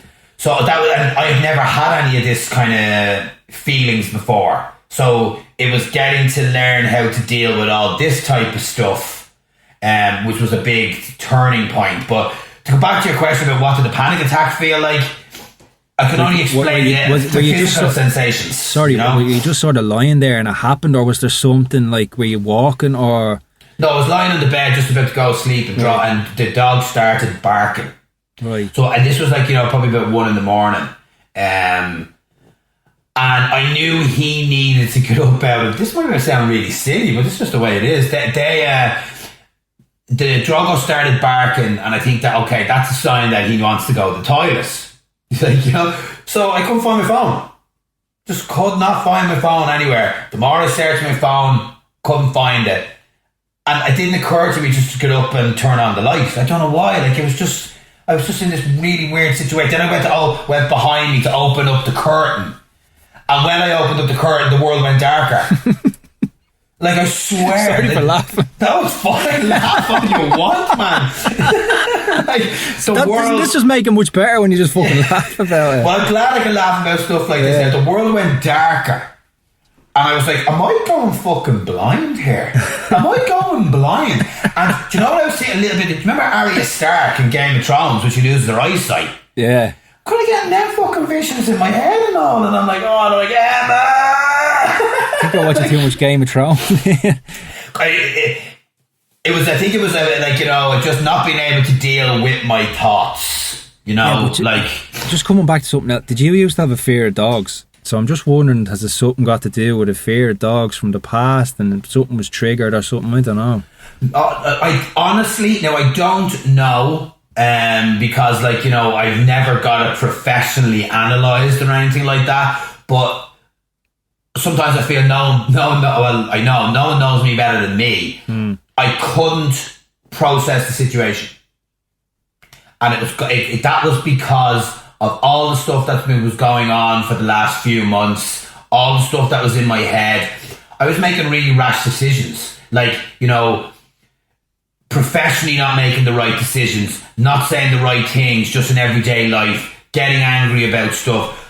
My brain was not in sync nearly with my personality. It's the only, I don't know, I wasn't on kilter.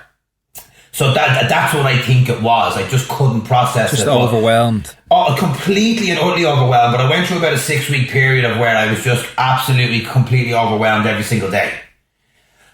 So then I had to go and kind of sort it out. But to get back to the dog thing, I was bitten by a dog, lived next door. But then when I was about 16 years of age, I was bitten by this dog. It's half a greyhound, half an Irish wolfhound called Rex. This thing was like a dinosaur, it was like, and it was always this dog that would be around states, chasing people, and we were playing a game of football on the green, and I was in goal. The dog was probably about 6 feet to the left of me, because one of the girls that we hung around with at the time, it was her family dog, so he followed her everywhere. But I kicked the ball, and the ball kicked the dog, and the dog jumped up and not savaged me, but I thought he was savaging me, but upended me, ripped off my shirt and everything, a big massive cut down here. So I was just always really scared of dogs since then. And then we got a pug, Tyrion, and I had to just kind of. But first of all, I wasn't scared of him. Or I was saying, if I went to your house and you had a dog, I'd know that was your dog, so I wouldn't be afraid of it. I was only really kind of afraid of strange dogs. Fear of the unknown. Fear of the unknown. But it was a massive thing for me then to be bringing Tyrion to the park to walk him, when all these other dogs were coming up to say hello to Tyrion.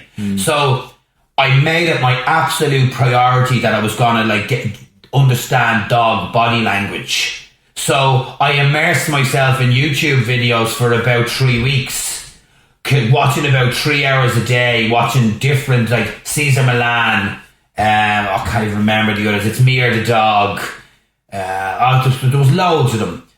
And now I just understand the dogs now. So while I'm not a professional dog handler, I would feel I'm pretty knowledgeable in dog body language and signs of aggression or where a dog is not comfortable. So it's a prime example of once you understand something, it's not like, you know, your fears go, or the perceptions that you had of the way something is not necessarily the way it is. So it was just, I educated myself, and now I have 2 dogs, and I swear to God that they're one of the best things that's ever happened to me ever. I absolutely loved them. We got our second pug, Drogo, who's a pug as well.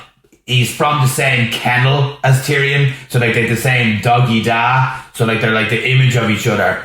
And like, you know, they bring so much energy and happiness to mine and Emma's life and to the house that we have. I couldn't be without them. You know? Same. Couldn't be without. How are you getting on with Harvey? Yeah, Harvey's deadly, yes. See that Good. there? Can you see my finger? He bit me. I don't know yeah, whether he bit. Well, I don't know. He didn't actually bite me. Actually, I was running after him because I couldn't catch him, and I hit my hand off something, and I cut me hand open. But then today, I was trying to catch him again, and he bit me on the exact same spot. But he's grand, man. Yeah, that's excitement barking though. He just hasn't learned that. And Like, it's not he's not allowed not to do a bad that. bone in his body. He's fantastic. Dogs are just, they're Yeah, unbelievable. we look forward to meeting him at some stage now. I wish I was 10% as happy as he is. Dogs are they're just unbelievable. But coming back to your anxiety thing there, and the way you were saying that when you understand it, or sorry, the dogs and understand. I don't know if I read this somewhere, if it just came into my head, that anxiety isn't an enemy to be defeated. It's a friend that has to be understood. Okay, yeah, I wouldn't disagree with that. I don't know. Yeah. I don't know whether I made that up or if I read it somewhere, but it's definitely true. Like it's just your body's way of telling you, like, something. The way you're looking at something isn't right here. You need to change your approach, or how you're living your life isn't working, or there's a better way of doing this. Your body is always trying to help you. Your mind is always trying to help you. So what happened to you was probably just your body saying, right, there's a pressure cooker going on here, and it went up and up and up, and it just went bang. And that's probably what happened, man. I know it's. I've never really had a panic attack, to be honest. The anxiety attacks and panic attacks are sort of different. The anxiety attacks, that I wouldn't even call them attacks. They're anxiety experiences is what I call them, because I'm not fucking standing there freaking out, scared. You know what I mean? There are 2 things. One is called depersonalization, and it's where you've no idea who you are. It's very, everything just feels very surreal, and it happens to me in supermarkets the odd time. And if I'm drinking, the next day, if I'm hungover, I can get it. That's why I don't really drink that much anymore, if any. And there's another one called there's derealization, and then there's depersonalization, is when you sort of everything, you just don't know who you are. It's weird. And then there's a derealization, is where everything around you just looks really surreal. It's like you're in a dream.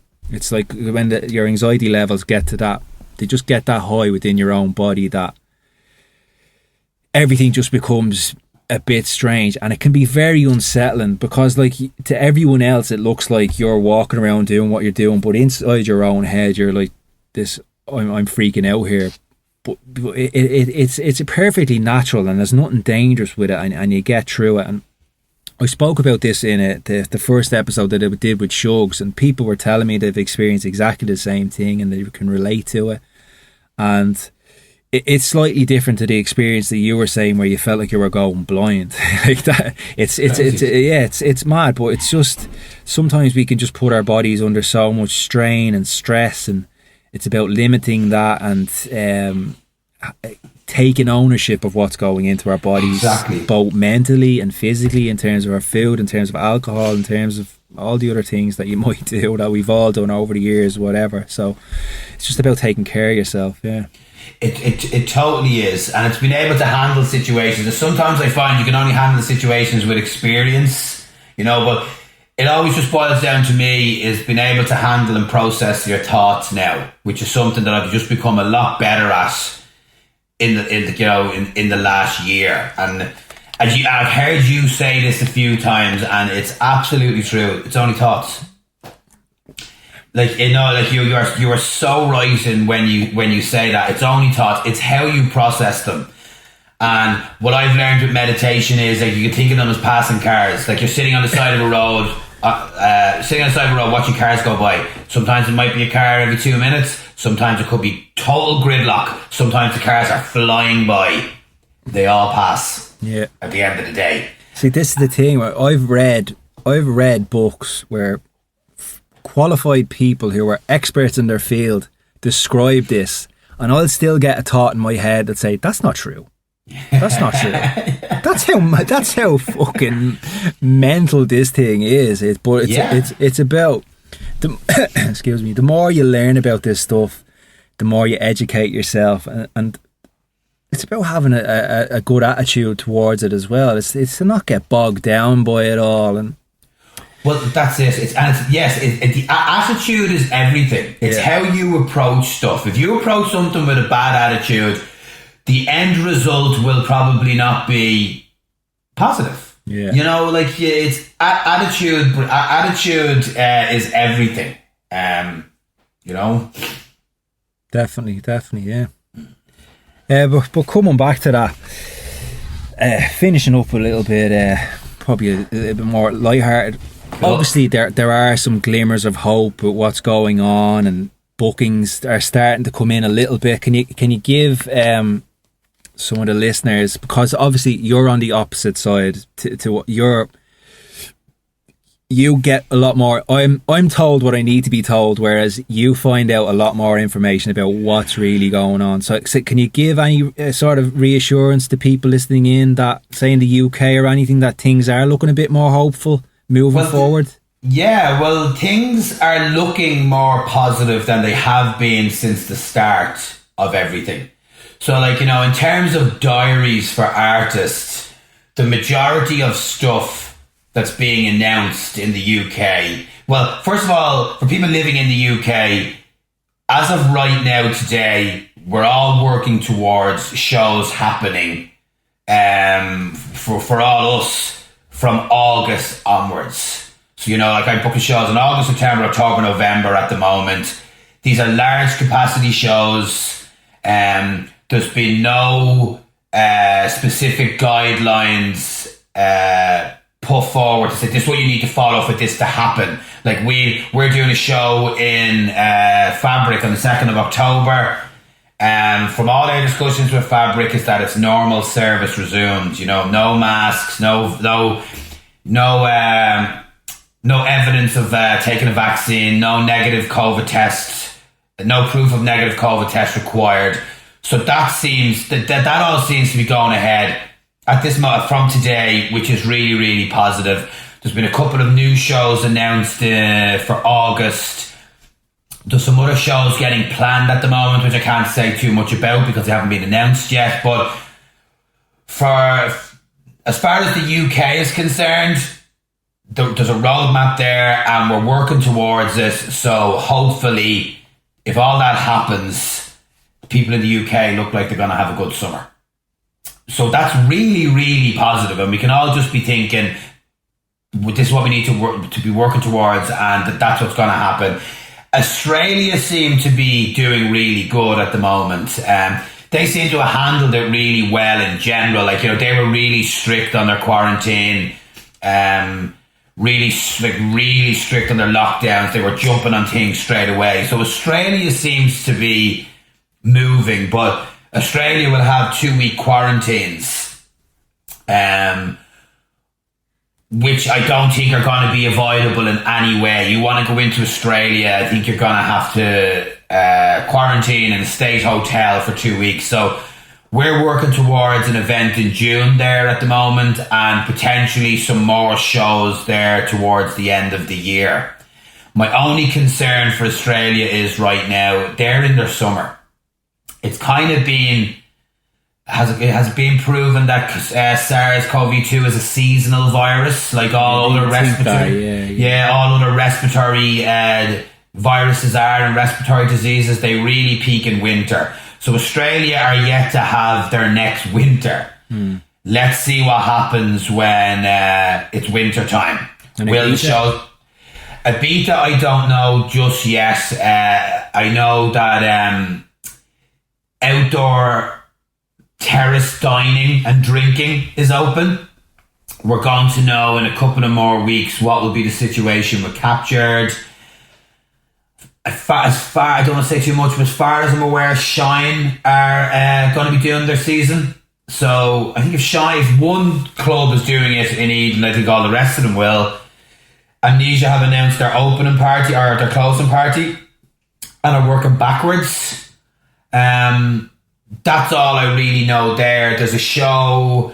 Finland seems to be really good. Like through all the absolute quagmire of shit last summer, we were still able to do a show in Finland for a summer sound festival in a venue called the Cable Factory, which is a 3,500 capacity venue, but they open to 1,000 people.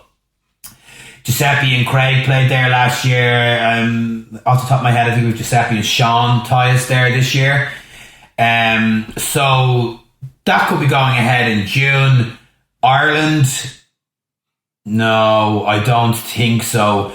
I don't think so. Not like I didn't look at it in depth today, but I seen Pascal Rotella from EDC put up something on his Twitter about an EDC update. I have some dates there and some information there, but I'm just not too sure whether I can say too much about that. But they're working towards events again as well.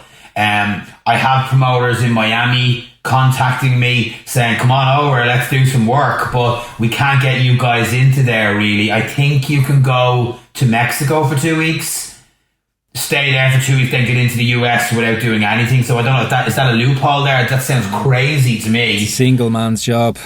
Of course it is, yeah. Like, so I'm just trying to think about anything else in the top of my head. See, I didn't write anything down around for today. I'm just literally just doing it off the cuff. Yeah, it absolutely is. Eastern Europe, there might be some stuff within the clubs that are open, but again, like, see, the situation that we're kind of in here now for artists, and you just touched on it there. If you have a family, it's going to be very difficult to do. Like, are you going to go to like somewhere, quarantine for 2 weeks, come back and quarantine for 2 weeks? Let's be honest here. You're only going to do it if the money's extortionate or really, really good, which is fine. Because why would you take a month off out of your daily routine of your life for a low fee? Like, you know, it's business is business. Business is business. You won't do that, and sometimes that's what a concern for me in terms of artists, like fees.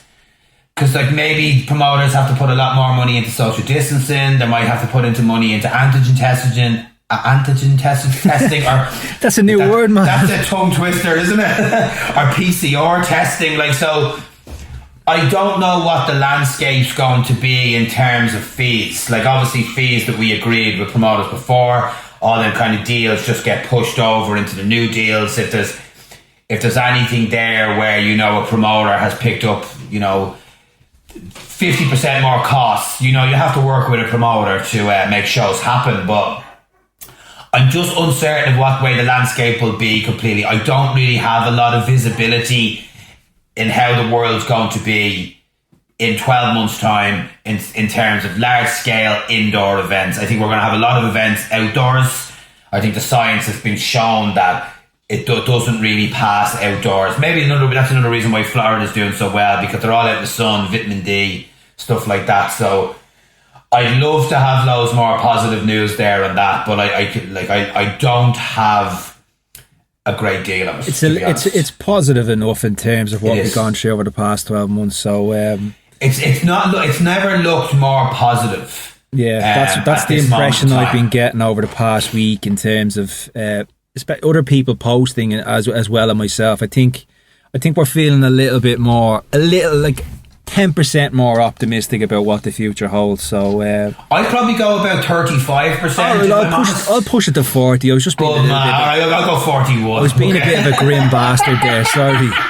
No, I definitely am a lot more positive. Like, you know, it's been really good this week. Like, chatting to promoters again, seeing what, like, well, not this week, last week, seeing what's, like, you know, getting an idea of their plans, sending on artists artwork and saying, here, we're announcing this tonight, we're doing this. So, like, you know, I am definitely feeling a lot more upbeat than where I was, but I just always err on the side of caution because I find optimism gets you nowhere. No, realism, rationality, man. Rationality. That prevents you from being super disappointed when stuff doesn't work out. Yeah, it's expecting the best but preparing for the worst. Yeah, exactly. Or you could also say, like, don't expect too much, because then when you don't get it, you don't be as disappointed. Like, but as working in the music industry, one of the remits that we have here is get artist shows. So that's what we're trying to do right now,